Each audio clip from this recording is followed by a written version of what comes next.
السلام عليكم ورحمه الله تعالى وبركاته. تحيه لكم خوتي وخواتاتي، تحيه للجميع اللي كيشوفوا هذا الفيديو هذا. ما تنساوناش بالدعم باللايك، فرقعوا لنا اللايكات وفرقعوا لنا سبسكرايب والبارطاج. هذا الفيديو هذا جبت دراجي، جبت له واحد الكادو بهذه المناسبه ديال غادي ننظموا كاس افريقيا وكاس العالم وكاس الانديه وكاس العرب والمناسبات الاخرين. ما بغيتش نحرم الدراجي مونديال، ثم مشاركة المغرب برفقة إسبانيا والبرتغال في تنظيم مونديال 2030، ثم إبداء السعودية نيتها في احتضان مونديال 2034. ولكن دعوني أبدأ من البداية، لأنه منذ أن تحول المونديال إلى نهائيات كأس العالم تشارك فيها 48 منتخب ابتداء من المونديال المقبل في الولايات المتحدة الأمريكية والمكسيك وكندا، يبدو أن أشياء كثيرة جدا ستتغير في عالم الكرة. وكأس العالم التي كانت كأس العالم يبدو أنها ستفقد، نتكلم عن الجانب الفني، جيت هو من المشاركه معنا في هذا الحفل او في هذه المناسبات العالميه والقاريه والاقليميه. قلت ما فيها بس انا مغربي ارى نطوع الدراجي بقى فيها مسكين بهذه الحاله اللي راه فيها، ستفقد نكهتها وقوتها وتفقد الكثير من الطعم الذي كان يتذوقه من يتأهل إلى نهائيات كأس العالم، خاصة على مستوى إفريقيا وآسيا وشوية أمريكا الجنوبية، عندما تحدث المفاجأة بعض المنتخبات. لماذا؟ مونديال طبعا بدأ ب4 وارتقى وتضاعف العدد مع مرور الوقت إلى أن وصل إلى 16 ثم 32 منتخب. كان بلد واحد قادر على تنظيمه، اليوم ب 48 منتخب، يعني راح يكون عندنا 104. نهديه واحد الكادو لعل وعسى حتى هو بحر يوجد راسه. وجد راسك، انا دابا كنتبرع عليك، انا مغربي كيتبرع عليك الدراجي بواحد الاله لعل وعسى باش بحر تجمع بغيت نقولها اطراس ديالك وتجمع المشجعين، باش ما تبقاش غتحط تويتر، دير واحد تويتر، دير واحد الفيديو وانت اجي خوي ديك الطاقه السلبيه اللي عندك وداك الحقد اللي عندك ضد المغرب والمغاربه. مباراة لا أتصور بأن هناك بلد في العالم، حتى ولو كان الولايات المتحدة الأمريكية أو حتى الصين أو روسيا، لا أعتقد بأنه بإمكانه أن ينظم بأريحية مونديال من 48 منتخب وينظم أيضا 100 أو أكثر من 100 مباراة في ظرف شهر أو حتى في ظرف 40 يوم. القرارات التي اتخذتها الفيفا أتصور بأنه سيتراجع عنها يوما ما لسبب أو لآخر، عندما يأتي رئيس اتحاد آخر أو عندما تتغير المعطيات، لأنه اليوم عدد المباريات صار كبير، عدد المنتخبات المشاركة صار أكبر. أجي للمدرجات، اجي شقي عويناتك كما جيتي قبل شقيتي عويناتك، اجي وخو داك الطاقه السلبيه بلا ما تبقى تشرب، بلا ما تبقى دير في الكيل اجي عشيري. ديال المقبل يلعب في اماكن، في بلدان كبيره اي نعم، ولكن في مدن بعيده جدا عن بعضها البعض، المكسيك، كندا، وكذلك الولايات المتحده الامريكيه. اي نعم عندهم الامكانيات وعندهم القدرات على تنظيم المباريات، ولكن لن يتكرر مونديال مثل مونديال قطر بتلك الحميمية التي كانت موجودة في ما بين الجماهير وبين 32 منتخب. بعد في مونديال 2030 أي نعم البلدان إسبانيا، البرتغال، المغرب التي هو الكادو ديال الدراجي.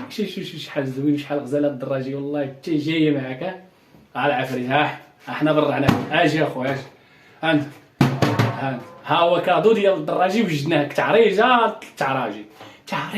يلا التعراجي على ربي والوالدين. التحقت بالملف الإسبانو برتغالي في شهر مارس الماضي. هي بلدان متقاربة مع بعضها البعض، المسافات بينها ليست بعيدة، ولكن حجم المباريات كبير وكبير جدا. 104 زي 3 منتخبات 3 بلدان من أمريكا الجنوبية تحتضن مباريات منتخباتها الأولى في المونديال، ثم يتنقل بعد ذلك إلى المغرب وإسبانيا وكذلك البرتغال للمشاركة في المونديال. 6 منتخبات صارت الآن متأهلة رسميا من دون المشاركة في التصفيات. هذه عندها تداعيات أيضا كبيرة جدا. تصوروا بأن الأوروغواي والأرجنتين والباراغواي متأهلين، معناه شي دعيوه للتعراجي على ربي والوالدين، شي دعيوه للتعراجي عافاكم، قولوا الله يشافيه امين. على ربي والوالدين شي دعيوه للتعراجي، على ربي شي دعيوه للتعراجي. كان معكم خوكم مجيد من قناه اصداء المغاربه وبين بلوس. كل أمريكا الجنوبية ستتأهل إلى نهائيات كأس العالم في سنة 2030. هذا من جهة. من جهة أخرى بعد 2030 لا أعتقد بأن هناك بلد في العالم سيتقدم لوحده لتنظيم نهائيات كأس العالم، بما في ذلك المملكة العربية السعودية التي تجد نفسها ممكن في ورطة مع 104 مباراة، ستجد نفسها مضطرة لكي تشرك معها بلدان آسيوية أو على الأقل بلدان خليجية. أتصور بأن السعودية ستشرك معها بلدان خليجية أو عربية أو حتى هالكادو ديالك بحال توجد الأطراس ديالك، بحال توجد المشجعين باش يتخوي لك داك الطاقة، داك الغل، داك الحسد اللي فيك. لا أنت ولا الجماعة ديالك، لا أنت ولا الكراغيلة ديالك. وإن شاء الله في المناسبة الجاية غنجيبو كادو رائع للشنقريحة، والمرة الجاية غادي نجيبو كادو لعبد المجيد. آسيوية من أوروبا صعب كثير. أتصور أيضا بأنه لما لا قد تطرح فكرة العودة لإشراك قطر في تنظيم مونديال 2034. طبعا هذا الأمر لم يطرح لا على السعوديين ولا القطريين لحد الآن، ولكن قرأتها في مكان ما طبعا من ناس عاديين جدا قالوا لما لا تعود قطر وتشترك مع السعودية. سابق لأوانه الكلام عن هكذا موضوع، ولكن أتصور بأن السعودية ستضطر لكي داكشي زاز لوز كما تقطر الشمع، ديال الشمع. حنا دابا اختصاص ديالنا مغاربه، الاختصاص ديالنا نقطروا عليكم الشمع صافي. هادشي اللي عطا الله، قطروا الشمع، قطروا على الكراغيله ورباعتهم واللي بحالهم اليوم قطروا عليهم الشمع. قطروا الشمع صافي. تشترك في تنظيم مونديال 2034 مع بلدان آسيوية، وبعدها أعتقد بأنه سيكون من الصعب جدا أن نجد بلدان تنظم المونديال على الأقل قريبة من بعضها البعض. سيكون من الصعب جدا أيضا توفير كل الإمكانيات لتنظيم حدث فيه أكثر من 104 مباريات، حتى ولو 104 مباريات، حتى ولو هناك بعض البلدان طبعا شيء طبيعي أنها تحوز على أكبر قدر ممكن من المباريات، تحوز على الافتتاح وعلى النهائي وعلى النصف النهائي وعلى أكبر عدد من المباريات وعلى أفضل المجموعات، وهذا شيء طبيعي لأنه البلدان التي الخدمة ديالنا قطروا الشمع صافي. يلا نعاودوها ولا هانشوف. هادي عرفتي علاش قلت هاد الأغنية هادي ديال السي طه مسكين السبيكتور؟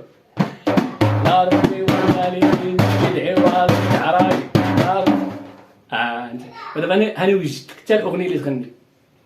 خصني نجيب شي لحن واعر المرة الجاية إن شاء الله. غادي نجيب لك شي حاجة أخرى جديدة، شي كادو آخر تزيدو معاك باش إن شاء الله تكالما وتجي تخوي الطاقة السلبية ديالك. متفقين؟ يلا التعراجي ها انت الكادو ديالك واجد، حنا كنستناو نعطيلك على المباشر باش ما تنسى ديك التغريدات وداك الفيديوهات اللي ما فهمتي. كاين الله والباقي الله، كاين الله والباقي الله. دوك التغريدات ودوك الفيديوهات كتبان عليك الحسرة، كتبان عليك التعراجي البكية، كتبان عليك بانك منخسس، كتبان كاين الله والباقي الله. والسلام عليكم ورحمة الله تعالى وبركاته. تحتضن النهائيات أيضا درجات وأيضا مستويات وأيضا ملاعب ومدن ومرافق مختلفة ومتباينة، ولكن في نهاية المطاف أعتقد بأننا عشنا في زمن كنا فيه محظوظين أننا عشنا مونديال قطر بامتياز. عشنا مونديال قطر كجزء منه من داخله. جماهير شافت كل المباريات، هناك من شاهد كل المباريات في مدرجات الملاعب. هذا أمر لن يتكرر، لا أعتقد بأنه سيتكرر إلا إذا عدنا إلى 32 أو 16 منتخبا يتأهلون إلى المونديال. أتصور بأننا سنعود إلى ذلك في يوم ما. هذا فقط حبيت نشارككم هذه الفكرة الأساسية، وأنه أنا خايف أنه نكهة المونديال اللي كنا عشناها زمان وعشناها في قطر وقبل قطر سنفتقدها. من الناحية الفنية أيضا تصير المنتخبات كلها تتأهل إلى المونديال وتشارك في نهائي كأس العالم، وبعدين تروح أشياء كثيرة جدا كانت عندها قيمة، مثل ما راحت أشياء كثيرة جدا كانت عندها قيمة في هذه الحياة في مجالات أخرى كثيرة جدا. تقولوا لي هذه سنة الحياة وهذه هي الحياة صارت هكذا، أقول نعم ممكن. شكرا لكم، نلقاكم بخير إن شاء الله.